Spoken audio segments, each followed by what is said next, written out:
Yahweh spoke to Moses and to Aaron, saying, This is the statute of the law which Yahweh has commanded.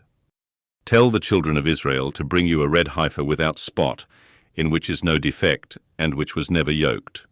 You shall give her to Eleazar the priest, and he shall bring her outside of the camp, and one shall kill her before his face.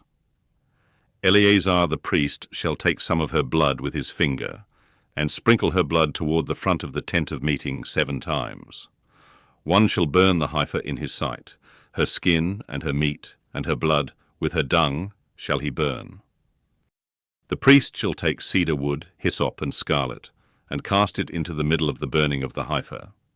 Then the priest shall wash his clothes, and he shall bathe his flesh in water, and afterward he shall come into the camp, and the priest shall be unclean until the evening. He who burns her shall wash his clothes in water, and bathe his flesh in water, and shall be unclean until the evening.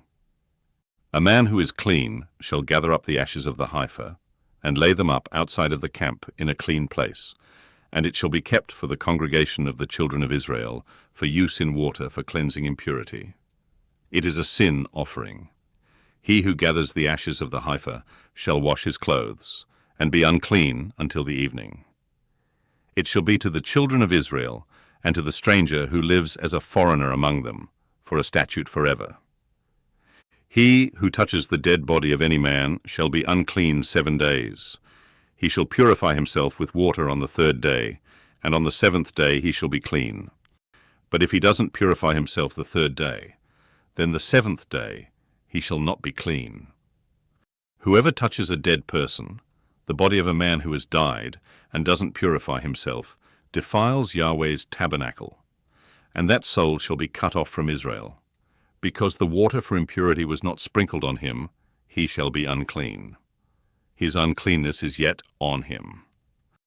This is the law when a man dies in a tent. Everyone who comes into the tent, and everyone who is in the tent, shall be unclean 7 days.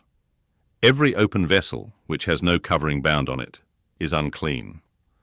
Whoever in the open field touches one who is slain with a sword, or a dead body, or a bone of a man, or a grave, shall be unclean 7 days.